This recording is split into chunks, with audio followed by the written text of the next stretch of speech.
A continuación quisiera presentar al profesor Dr. Víctor Ríos Ojeda, ministro de la Corte Suprema de Justicia, integrante de la Sala Constitucional y magnífico rector de la Universidad Nacional de Pilar.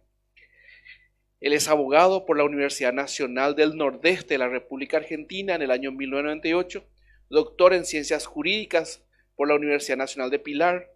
Desde el 2005 ocupa el cargo de rector de la citada institución de gestión pública. Fue nombrado como ministro de la Corte Suprema de Justicia en el año 2021. Previamente representó al departamento de Ñembucú como diputado desde el 2008 hasta el 2018. Ocupó el puesto de ministro de Educación y Cultura entre el 2011 y 2012 y se desempeñó como senador nacional desde el 2018 hasta el 2021, cuando dejó su cargo para asumir como ministro.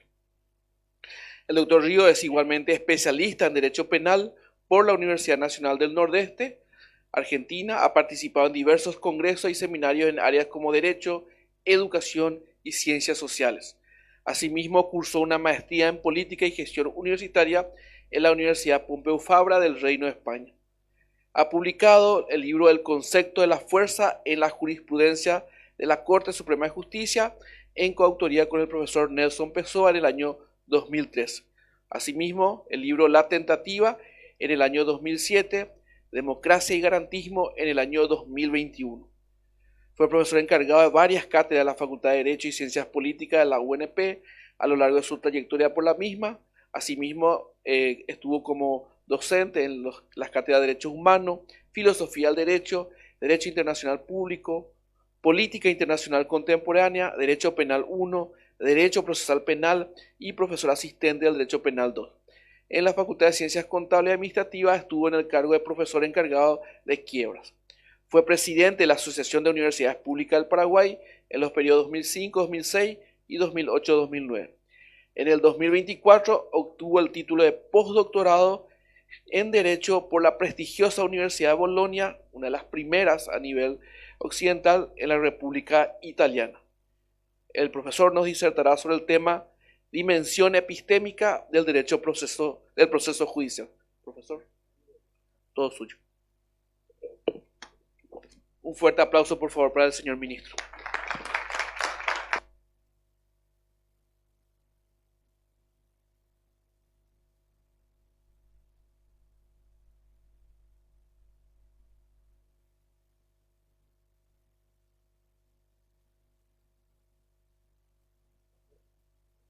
Ahí está. Bueno, muy buenas noches, señor rector, querido colega, amigo Simón Benítez. En su persona saludo a todos los miembros de la comunidad universitaria.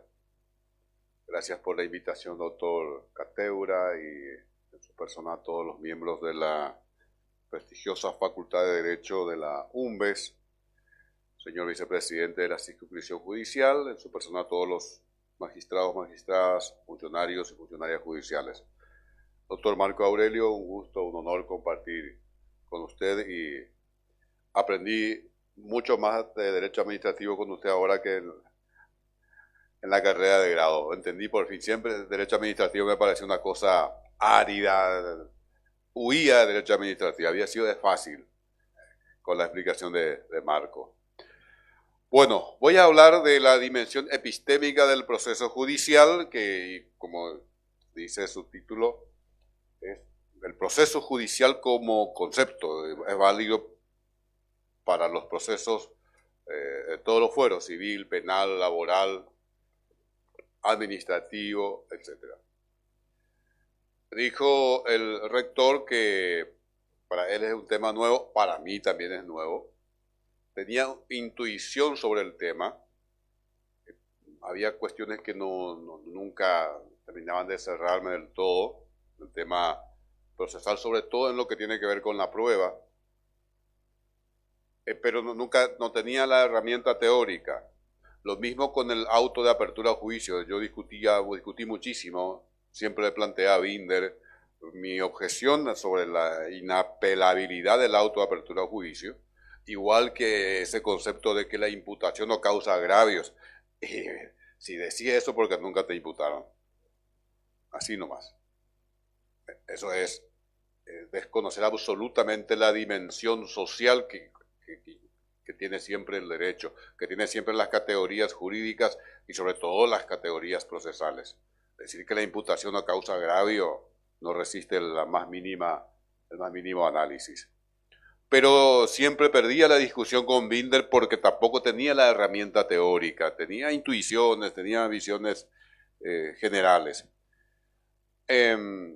Bueno, después me designan ministro de la Corte y cuando planteaban las acciones de inconstitucionalidad, muchas veces, la mayoría de las veces las defensas pedían que uno estudie los hechos. Si acá hay el juzgado, el tribunal de sentencia o el juez de primera instancia en lo civil y la Cámara de Apelaciones no tuvo en cuenta mis pruebas, no me dijo nada sobre las pruebas. ¿Para qué presenté las pruebas si no, al final no me dice nada? Terminó solamente valorando la prueba de mi contraparte. Y esas acciones siempre se rechazaban, no, diciendo, no, esto ya se discutió, esta no es tercera instancia, y acá no se discuten los hechos, y el accionante o la accionante expresa las mismas quejas que expresó ante el Tribunal de Apelaciones. El Tribunal de Apelaciones ya se despidió, rechazo in limine. Se hacían los relatores, che, pero ¿de dónde sale esto?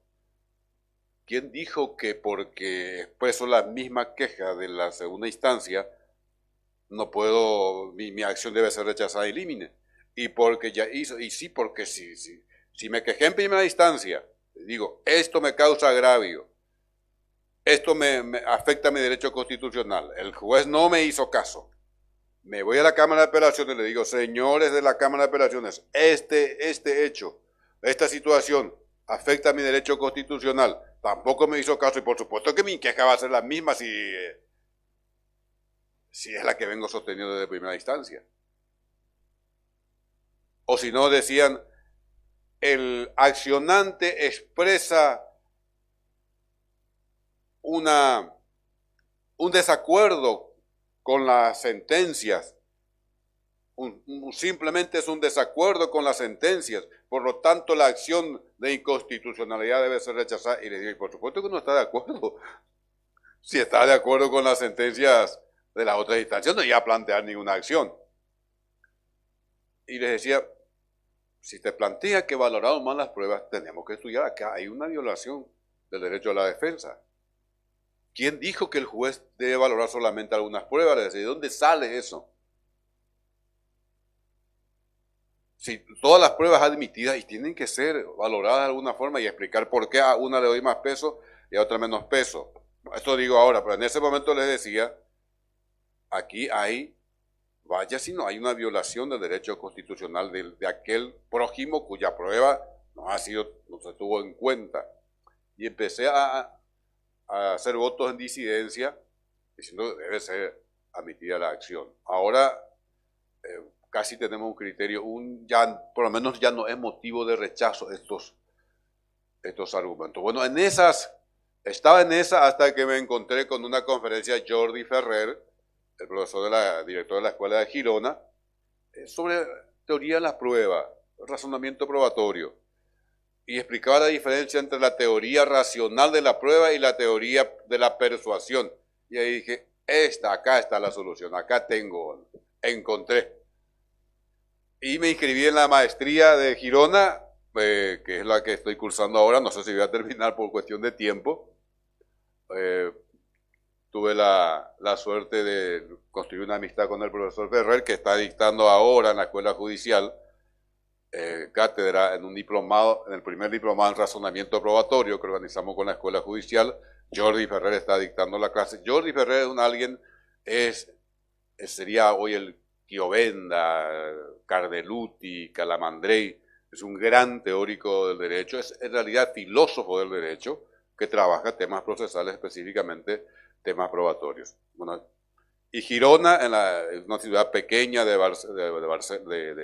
Cataluña, cuya capital es Barcelona, tiene una universidad más o menos como la nuestra, Simón, 5 o 6 mil alumnos, pero es prestigiosísima merced a Jordi Ferrer, que encabeza toda esta escuela que trabaja con prueba, con razonamiento probatorio. Es la única maestría en razonamiento probatorio en Iberoamérica. Bueno, ahí me encontré con, en realidad no me encontré con este tema, encontré las herramientas teóricas y estoy verdaderamente entusiasmado porque esta es una debilidad de nuestros sistemas procesales, una debilidad en nuestra formación como abogados y abogadas en toda Iberoamérica. Parece un poco menos en el sistema del common law, en el tema anglosajón, porque sobre todo esto viene de Jeremy Bentham, del panotismo y compañía. La dimensión epistémica de los procesos judiciales. ¿Qué significa esto? ¿Qué implica esto? En realidad son cuestiones que en la práctica los magistrados y las magistradas aplican, utilizan. Son categorías que estamos utilizando permanentemente sin saber, sin poder conceptualizarlas, sin poder verbalizarlas. ¿Por qué? Y porque no aparecen los códigos procesales. Si ustedes pueden abrir si quieren ahora Código Procesal Civil, Código Procesal Penal, Código Procesal Laboral, y no van a encontrar la solución a estos temas. Dimensión epistémica del proceso judicial. Bueno, lo epistémico ya sabemos lo que es, ¿no? Es la ciencia que estudia el conocimiento, la verdad.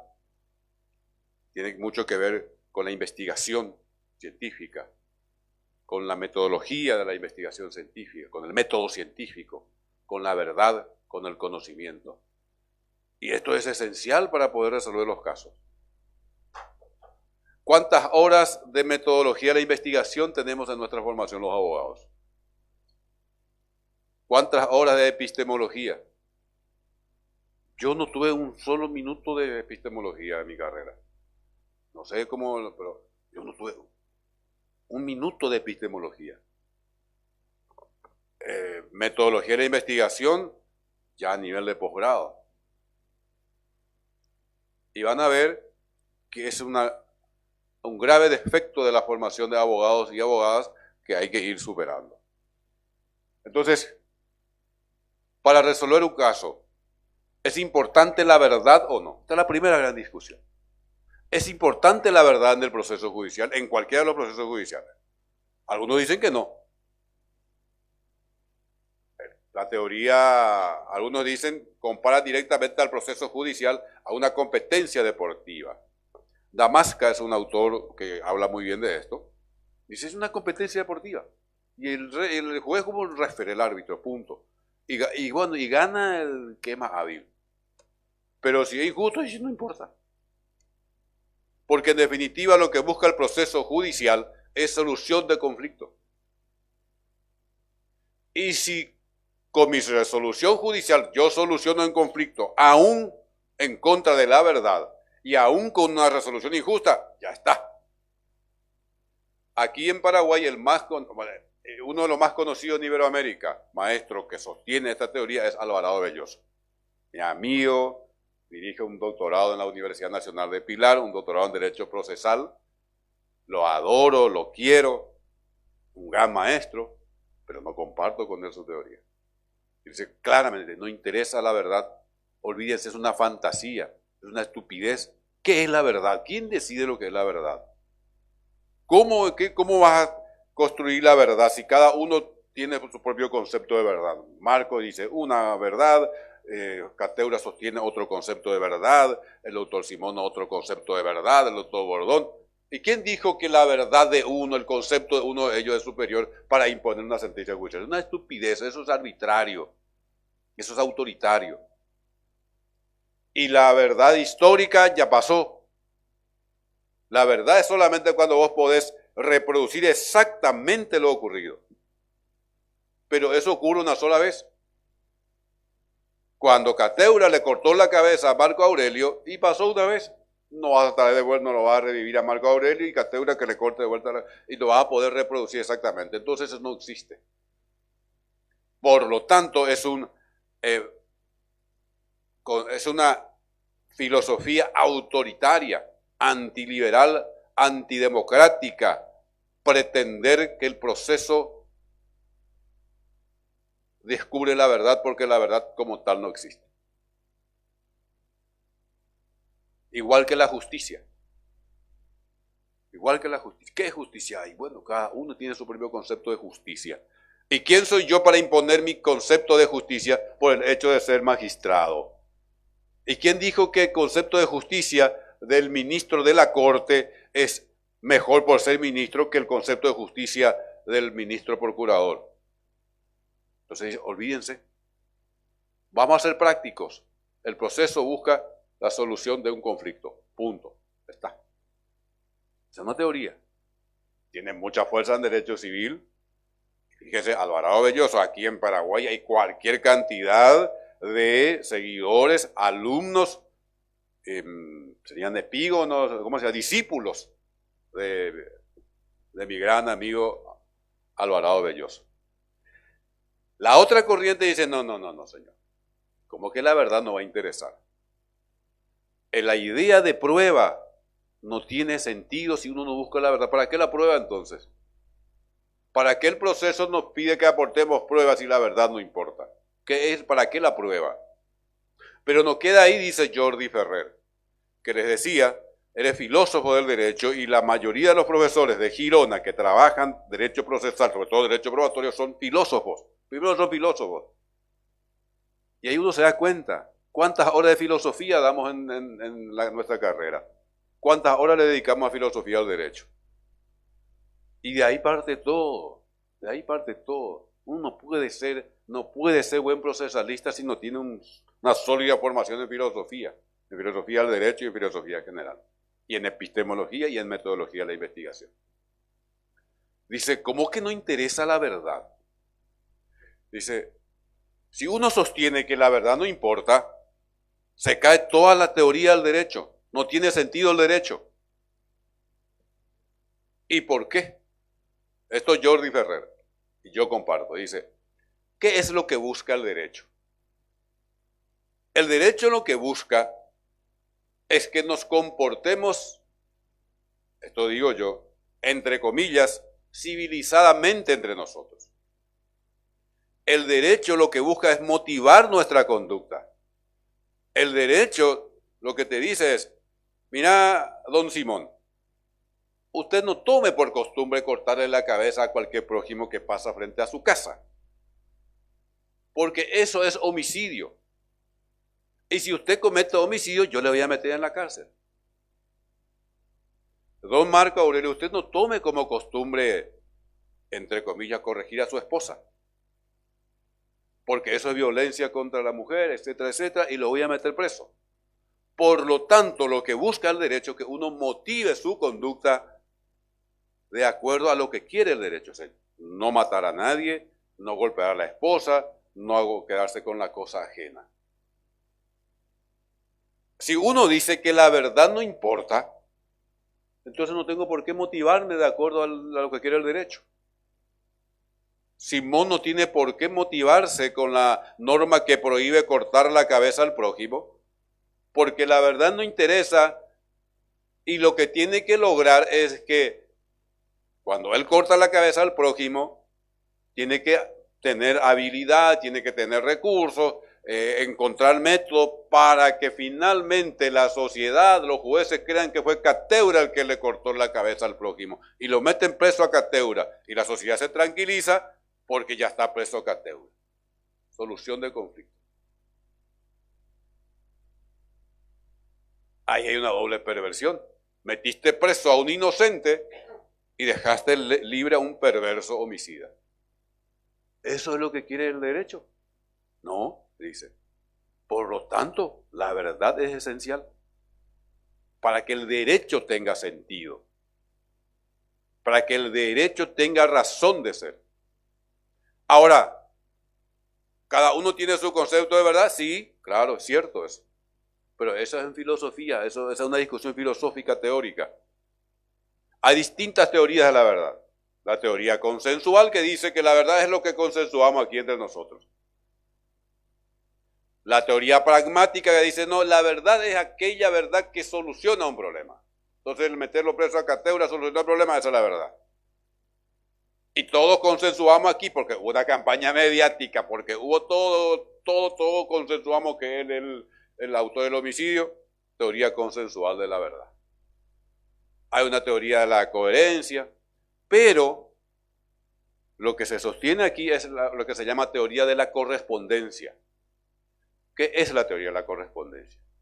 Es la teoría que nunca va a ser la reproducción exacta, porque cuando alguien le cortó la cabeza al otro, eso pasó a la historia. Por eso hay que saber de historia también. Es un hecho histórico del pasado que uno tiene que reproducir en la medida de las posibilidades. Nunca va a ser una reproducción exacta. Por eso hablar de certeza en las resoluciones judiciales es un absurdo epistemológico que hay que superar. Un epistemólogo se ríe de nosotros porque tengo la certeza, no podés tener certeza, esto es epistemológicamente imposible. Lo máximo que podés hacer es reproducir lo más aproximadamente posible lo ocurrido, y si esta descripción se corresponde, es la correspondencia más aproximada con lo ocurrido históricamente, ese es el concepto de verdad. Muy bien, entonces, empezamos trabajando con hechos. Proceso judicial. A ver si puedo cambiar. Primera pregunta, ¿qué es un hecho? ¿Qué se entiende por hecho? Y en realidad, para no cansarles mucho, en el proceso no se prueban los hechos. Hecho puede tener, el hecho bruto, el que ocurrió ahí. Esa es una cosa. Pero no es el hecho bruto de que Simón, permitime, rector, lo voy a poner como ejemplo varias veces, que le cortó la cabeza al vecino. Eso no se trata del proceso, eso ya ocurrió, pasó a la historia. ¿Qué es lo que uno lleva al proceso? Es un enunciado fáctico, la famosa teoría del caso. Es la hipótesis. No se prueban hechos. Eso es lo primero que hay. No se prueban los hechos. Eso quedó en el pasado. Lo que se lleva a los procesos civil, penal, laboral, administrativo, son hipótesis, son las famosas teorías de los casos, o enunciados fácticos, un relato sobre lo. Yo construyo mi relato de lo ocurrido y le digo al juez, mire señor juez, esto fue lo que ocurrió, o sea, en mi hipótesis, o mi teoría del caso, el enunciado fáctico, y esto es lo que tengo que probar. Ya no pruebo el hecho, pruebo mi discurso sobre el hecho. Y para probar mi enunciado fáctico, tengo estos elementos de prueba. Entonces, el hecho bruto no llega al proceso, nunca llega. No hay forma de que llegue a eso. Después hay el concepto de hechos institucionales, esto vamos a superar, a dejar de lado. Entonces, primera gran definición, lo que se prueba son enunciados fácticos, enunciados sobre los hechos, hipótesis, si ustedes quieren, o teorías del caso. ¿Y para qué presento la prueba? Y para demostrar que mi hipótesis es verdadera en el sentido de verdad por correspondencia. Para eso presento las pruebas. Mis pruebas deben ser, ¿cómo les voy a decir? Fiables, no deben ser ilícitas, etcétera, etcétera. Y acá ustedes van a ver, ven esta definición, esto es muy interesante. Miranda Strampes, el hecho como fenómeno exterior al hombre existe o no en la realidad extraprocesal con independencia del resultado de la prueba.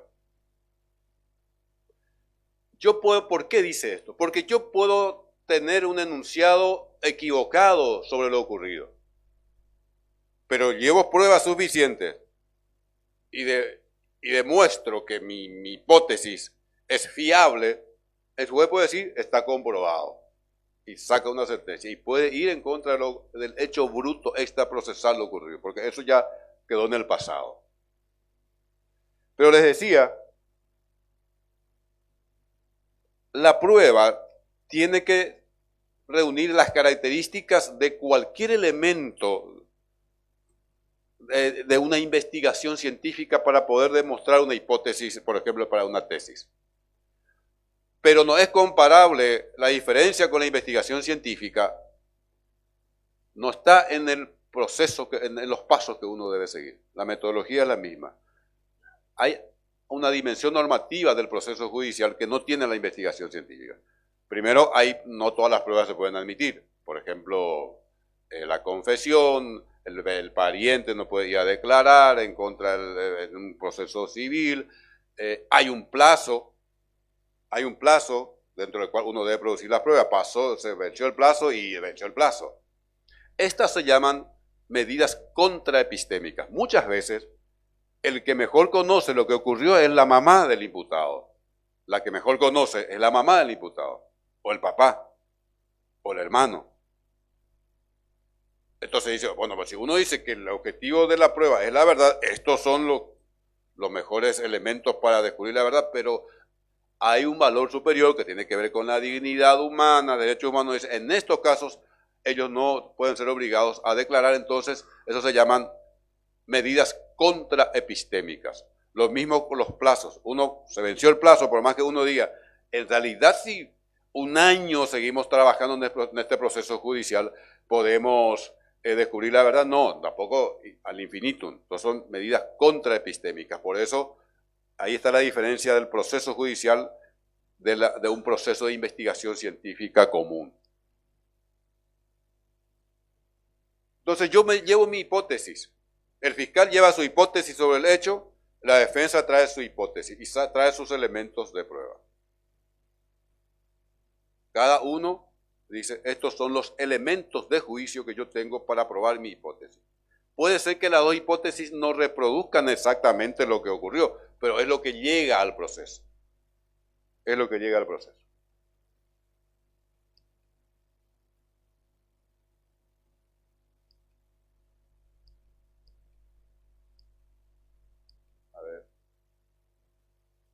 ¿Qué pasa en los códigos procesales de Paraguay? ¿Cuál es la teoría que aceptan los códigos procesales en Paraguay? Ahí están los artículos.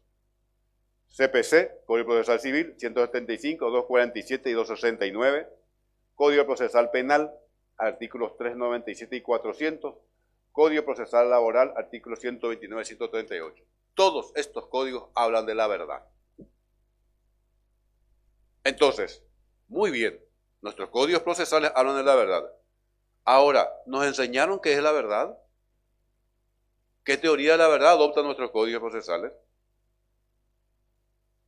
Cuando el juez Bordón dice, yo voy a aplicar y aplico la verdad, bueno, señor juez, ¿cuál es su teoría de la verdad?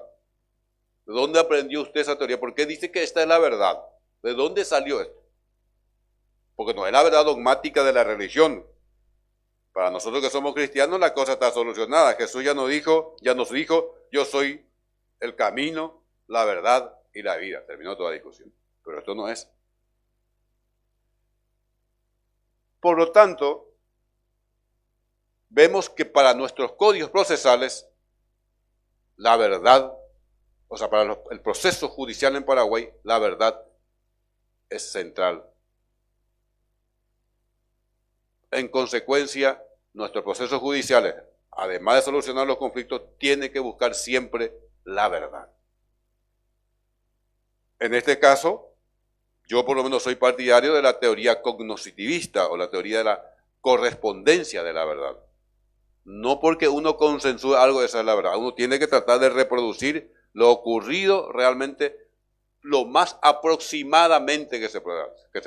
Estos son juicios inductivos, no son deductivos. Les voy a explicar después por qué. ¿Estamos de acuerdo entonces? Fíjese acá la primera gran debilidad, o sea, otra gran debilidad. ¿Cómo puede ser si nuestros códigos procesales nos dicen la verdad es central en el proceso y nunca nos explicaron qué es la verdad? Nunca trabajamos con teoría de la verdad, cómo se construye, cómo se busca la verdad. Entonces hay que, Simón, agregar epistemología cátedra, epistemología, metodología de la investigación, a la formación de los abogados.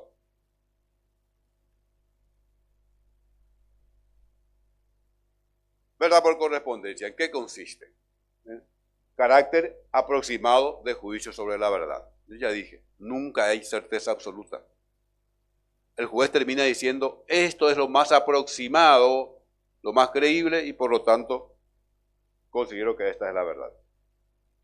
Necesidades de restricciones contra la epistemología, ya expliqué cuáles son esas restricciones. Hay pruebas que no se pueden utilizar, admitir en los procesos judiciales, y hay un plazo.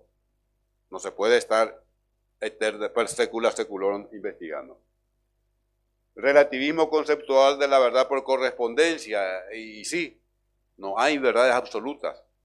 Ahí está la trampa de los que dicen que la verdad no importa, porque ellos consideran que la verdad es una sola, absoluta y nada más. Si no podés reproducir exactamente lo ocurrido, entonces no hay verdad. Eso decía ya Calamandrei.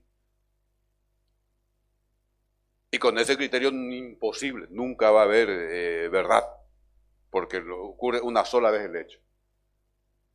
Necesidad de estándar de prueba. Acá me voy a detener un poquito. El doctor nos estuvo hablando de los estándares para establecer responsabilidades.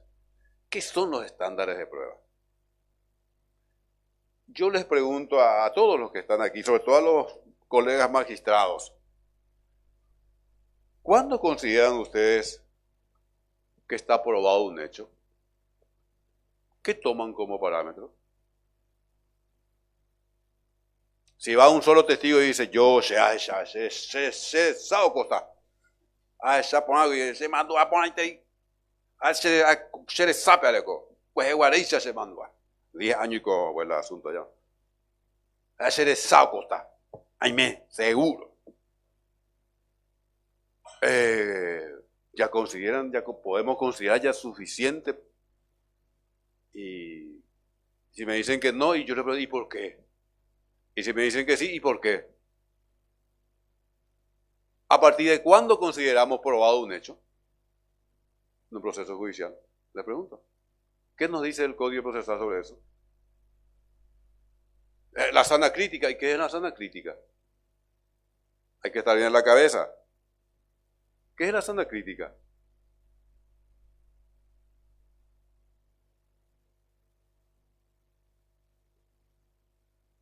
Y ¿saben qué pasa?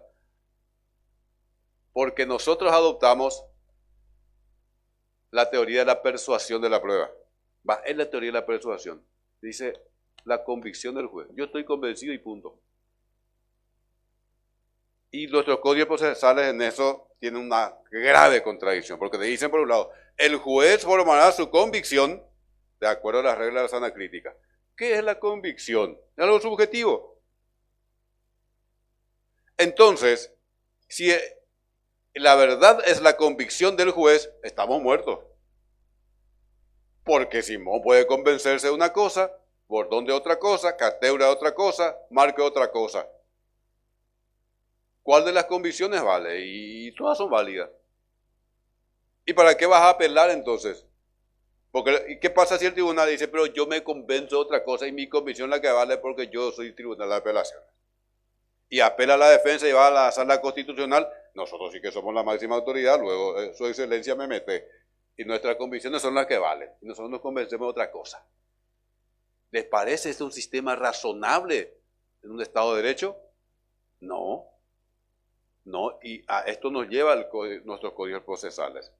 ¿Por qué? Porque dice convicción, y no es convicción, no debe ser la convicción, debe ser la corroboración de la verdad por correspondencia, ahí aplicando caso la sana crítica, que son reglas de inducción, no es convicción.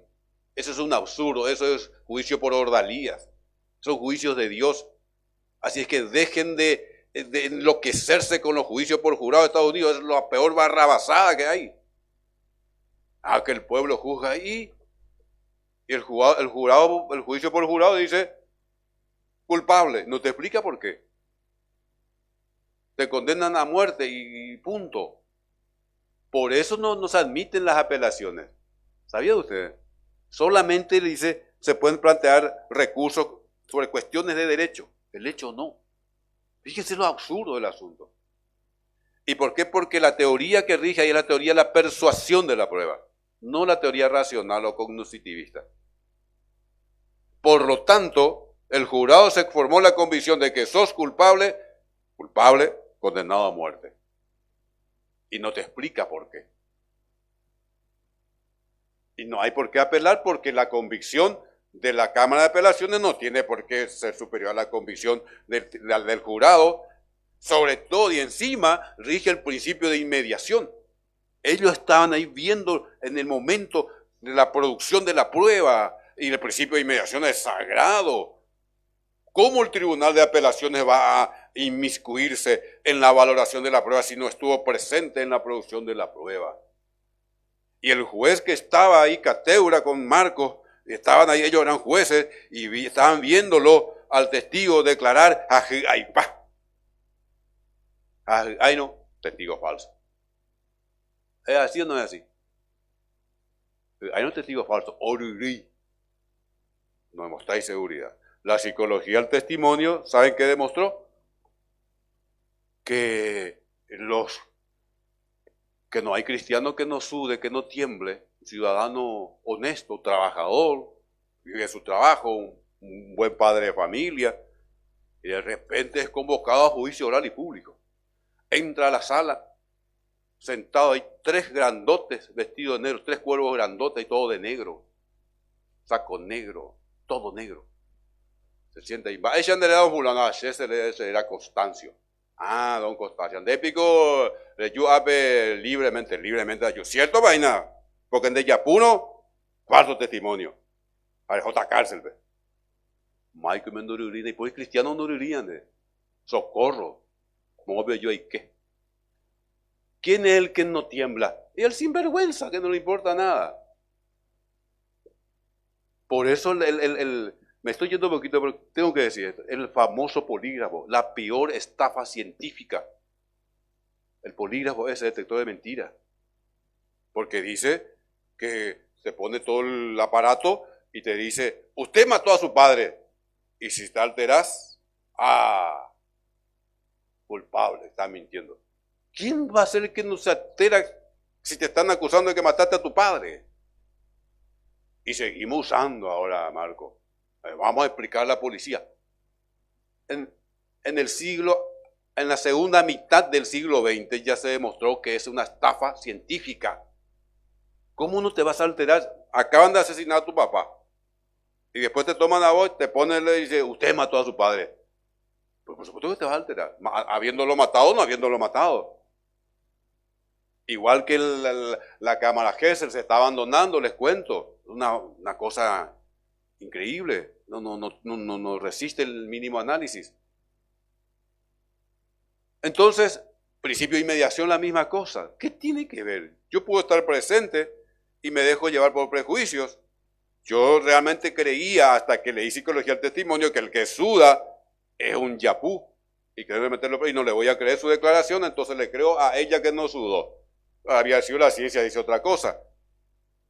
Y eso no soluciona el principio de inmediación, eso soluciona el conocimiento, eso soluciona la formación, eso soluciona saber de ciencia. Pero como es convicción, el principio de inmediación es fundamental de eso. Ahora, si uno dice, no, lo importante es la corroboración, la verdad por correspondencia, tranquilamente el Tribunal de Apelaciones puede evaluar el razonamiento probatorio del Tribunal de Sentencia y decir, mire señores, usted ha valorado más estas pruebas. Le doy un ejemplo. Pues que yo, sana crítica, aplicando máximas de experiencia. ¿Usted aplica máximas de experiencia a los señores juezas? Sí aplican. Sí aplicamos, no llegó a interés. ¿Qué son las máximas de experiencia? Son las regularidades empíricas. Va con las regularidades empíricas. Aquellas cosas que normalmente suceden así en la vida diaria. Es decir, si yo me voy a la casa de alguien y encuentro en el bolsillo de su saco una cosa con cocaína, normalmente la experiencia nos dice de quién sería en principio la cocaína. ¿Del dueño de la campera o del vecino? ¿De quién sería normalmente? Según la máxima, ¿eh? Del dueño de la campera, eso te dice la experiencia. Pero no es verdad absoluta, porque puede ser que realmente ese señor o ese muchacho es un tipo cabezudo que tiene muchas novias, una de las novias le puso en el... Bueno, eso se demostrará después, pero en principio la máxima experiencia te dice que tiene que ser del dueño de esa campera.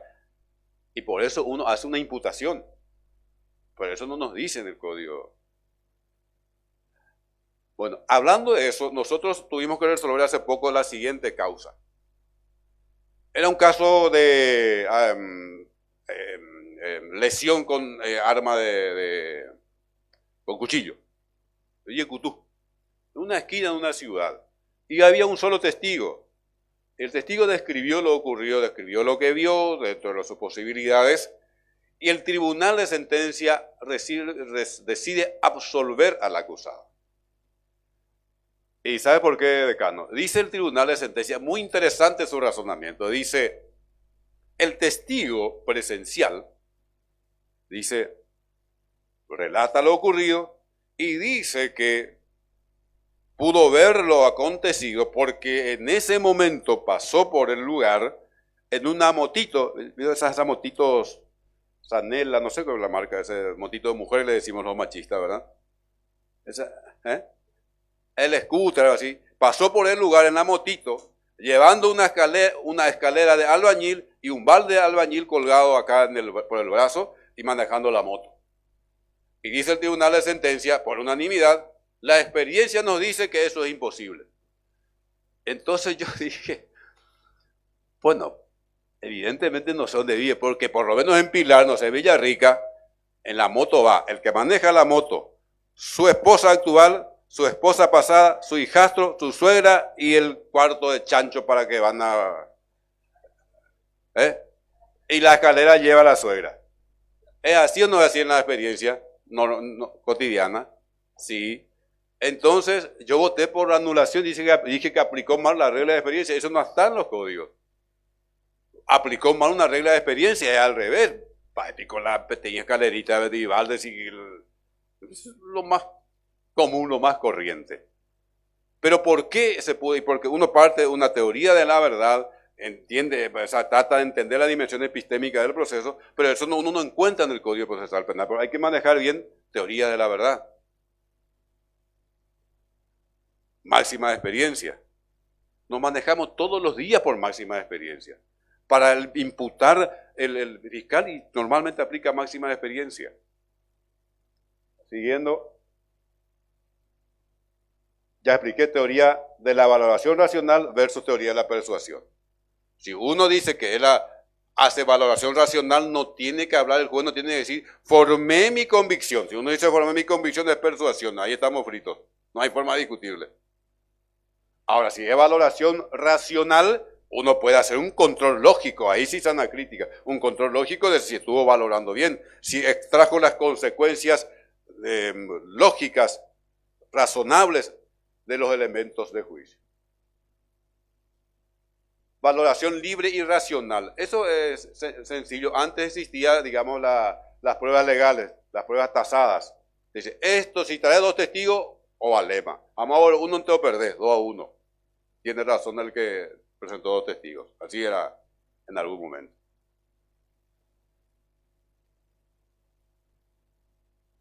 Para ir cerrando.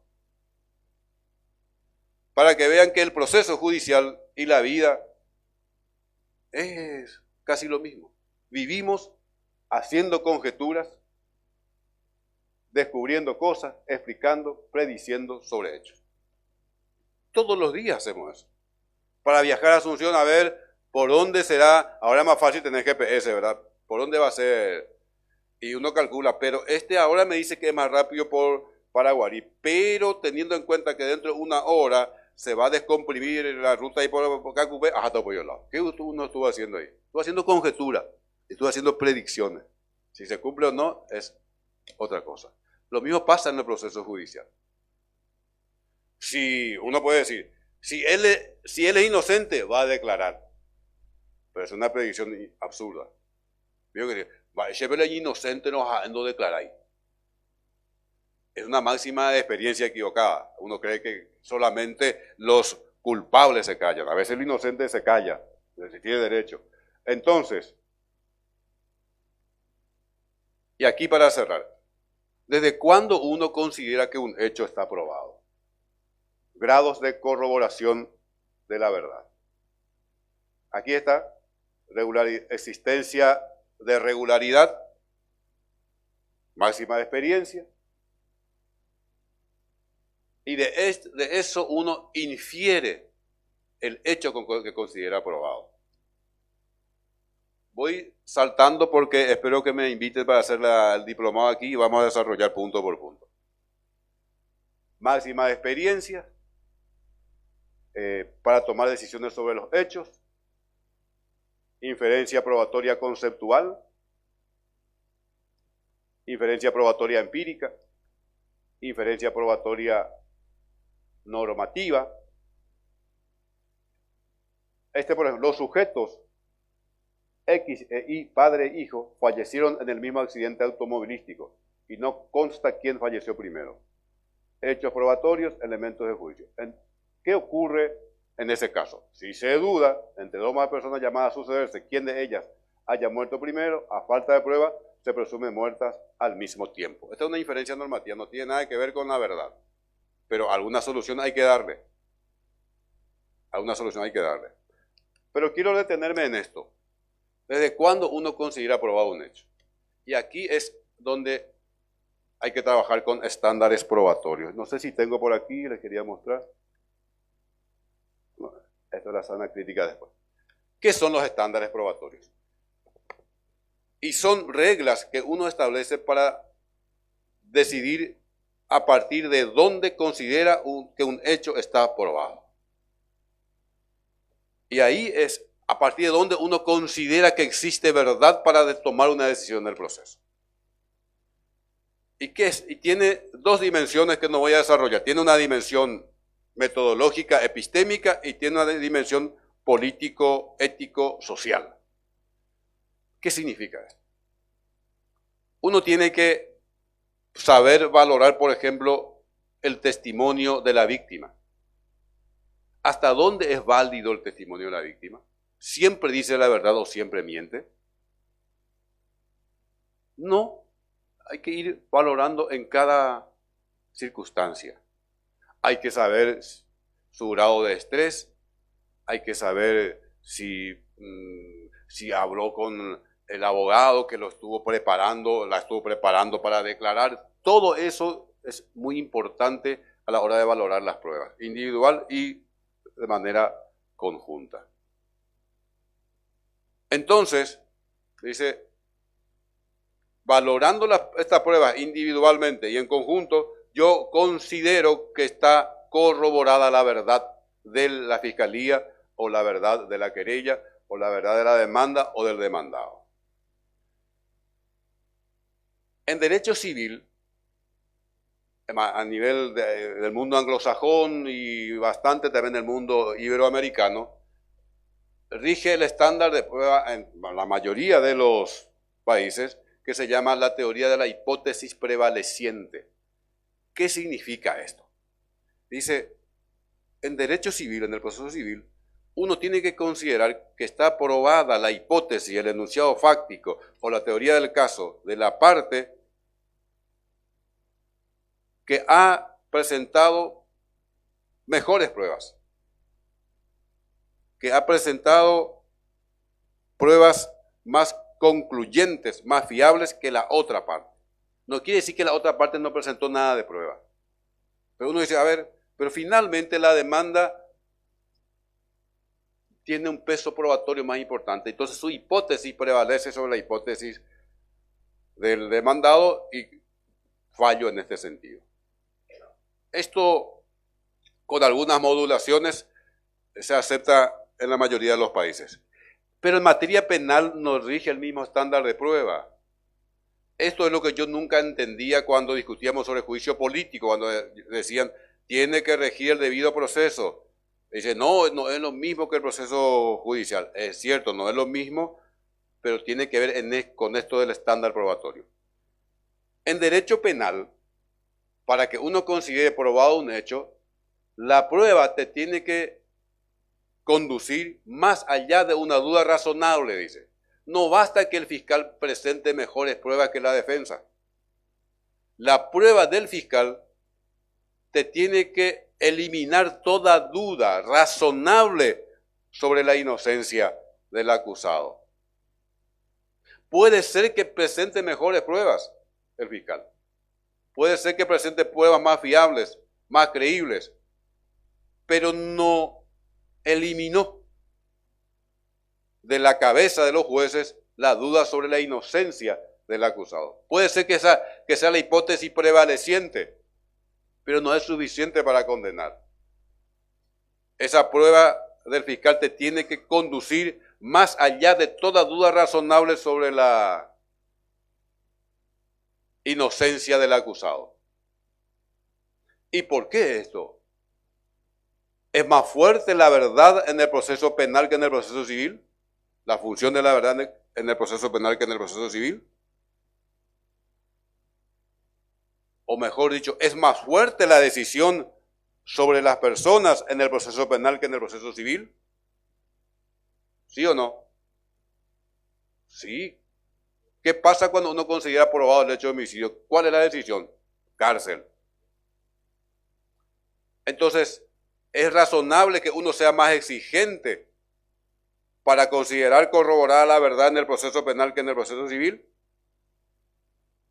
Y parece que sí, ¿no? Es razonable que en un sumario administrativo uno no sea tan exigente para considerar probado un hecho, porque la sanción es, por ejemplo, 30 días de suspensión sin goce de sueldo, y en el derecho penal es 15 años de cárcel. Entonces el estándar es diferente. Eso es lo que muchas veces no entendemos, y eso pasa también en los juicios políticos. El estándar de prueba ahí es muy bajo. O sea, si la mayoría considera que sos culpable, te echa por juicio político. Hay teoría de la verdad consensual. No es teoría por verdad por correspondencia. Entonces, esta dimensión epistémica de los procesos judiciales nosotros no tenemos. Esto no aparece en los códigos procesales. En nuestros códigos procesales. Hay países que sí ya están adoptando. ¿Sabían ustedes eso? Por ejemplo, la Corte Suprema de Perú, en materia civil, ya dijo claramente, rige el estándar de la hipótesis prevaleciente. Y en materia penal, el estándar de la prueba más allá de la duda razonable. Ya dijo la Corte Suprema de Perú. Lo mismo pasa, le quería decir finalmente, sobre las pericias. Ustedes saben que en Estados Unidos existen las reglas Dover de la pericia. Acá viene el perito, che perito, y empieza a decirte una sarta de cosas barrabasadas. Y como el juez no es perito, termina aceptando eso. En Estados Unidos, en gran parte de Europa, y también ahora bien Brasil y Colombia, hay una serie de requisitos.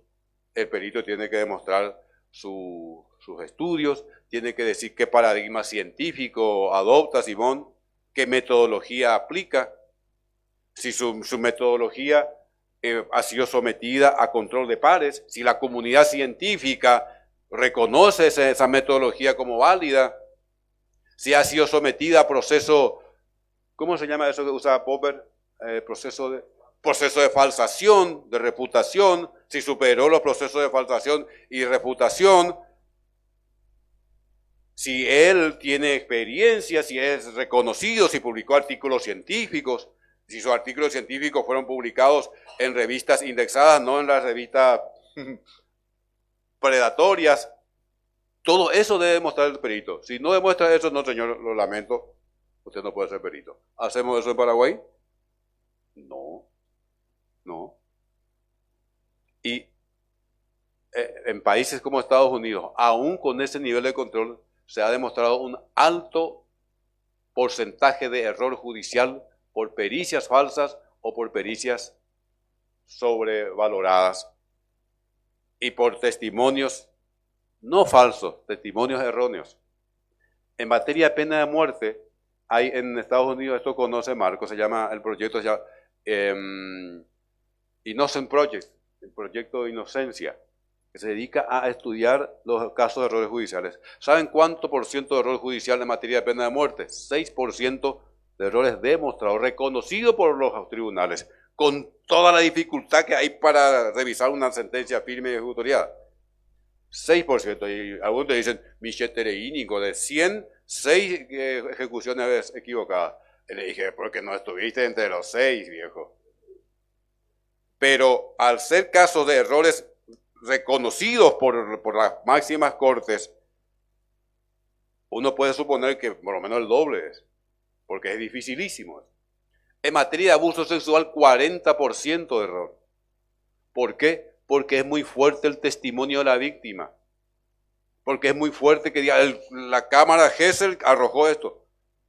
Es dificilísimo. 40% de errores. En gran medida por testimonios, problemas con testimonios, con pericias y con reconocimientos oculares.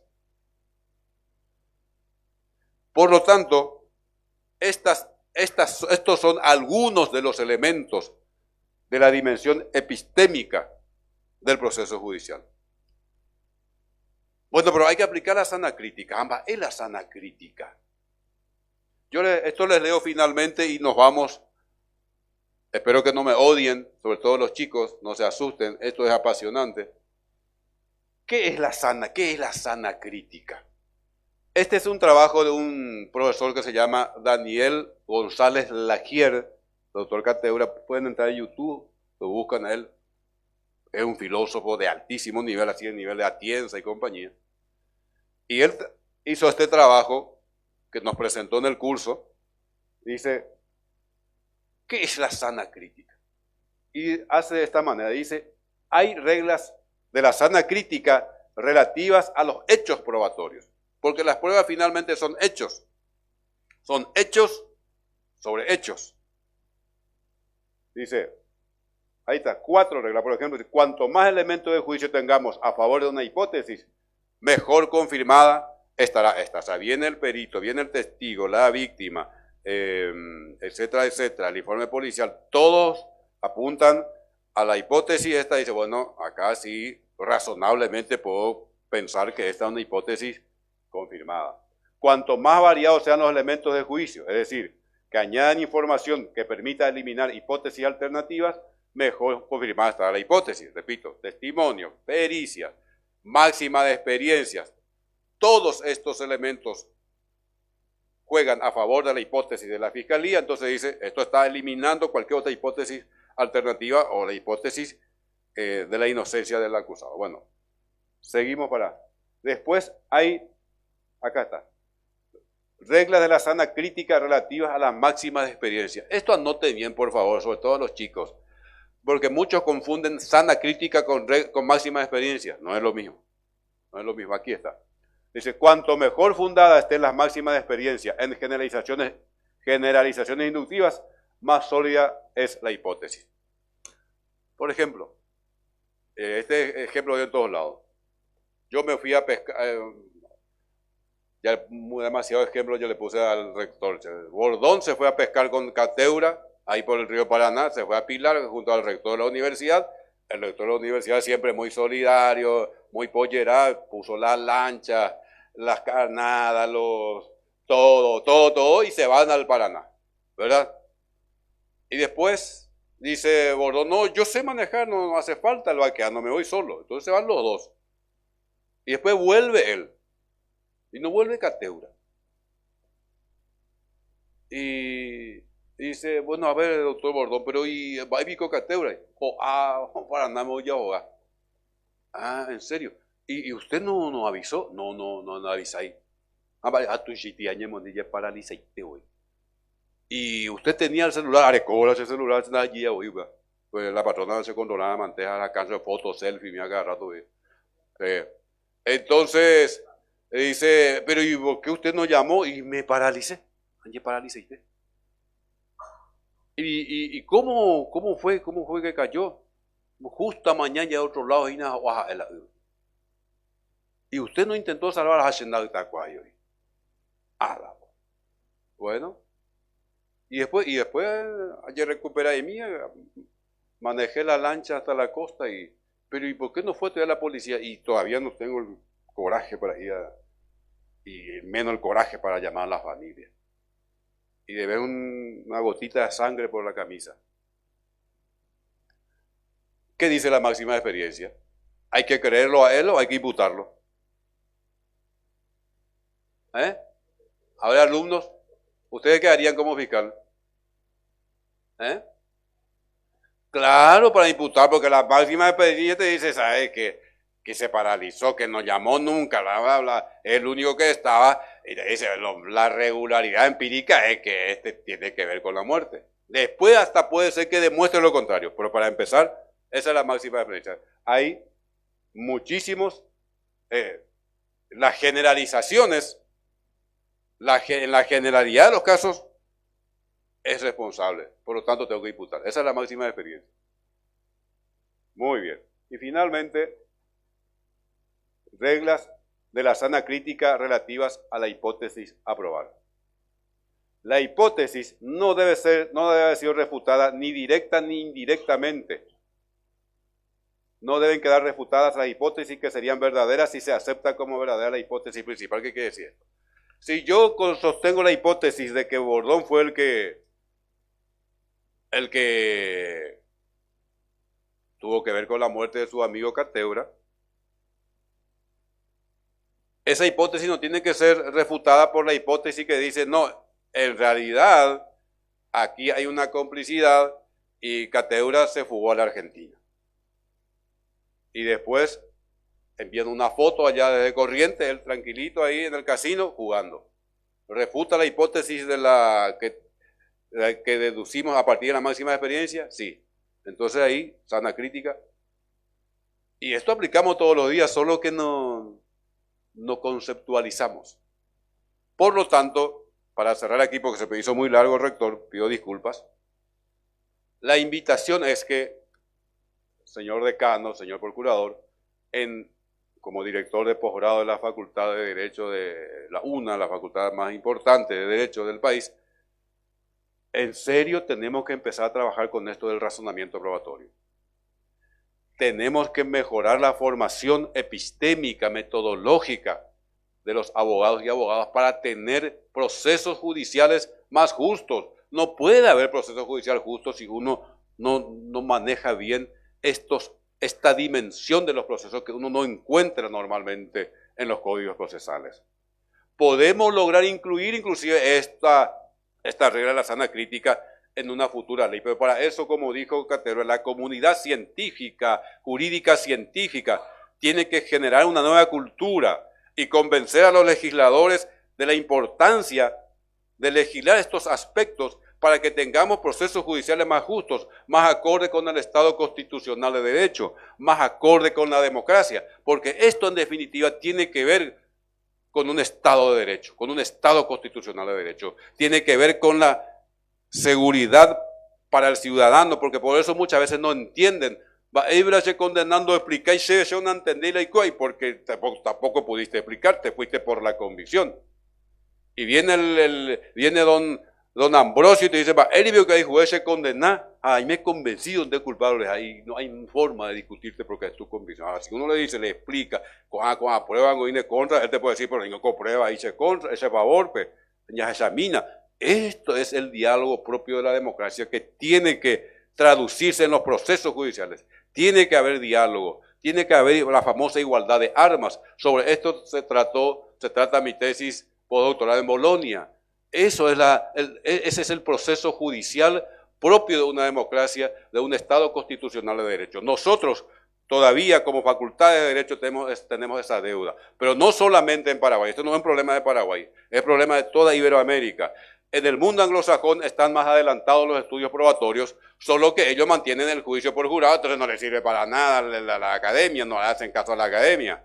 Nosotros tenemos esa magnífica oportunidad de mejorar la formación epistémica de los abogados y abogadas e incidir en los procesos judiciales para que tengamos cada día resoluciones judiciales con mayor calidad epistémica. Eso quiere decir de soluciones judiciales más aproximadas a la verdad y más justas para la seguridad de los ciudadanos y ciudadanas, de los y las justiciables. Muchísimas gracias y disculpen por la extensión.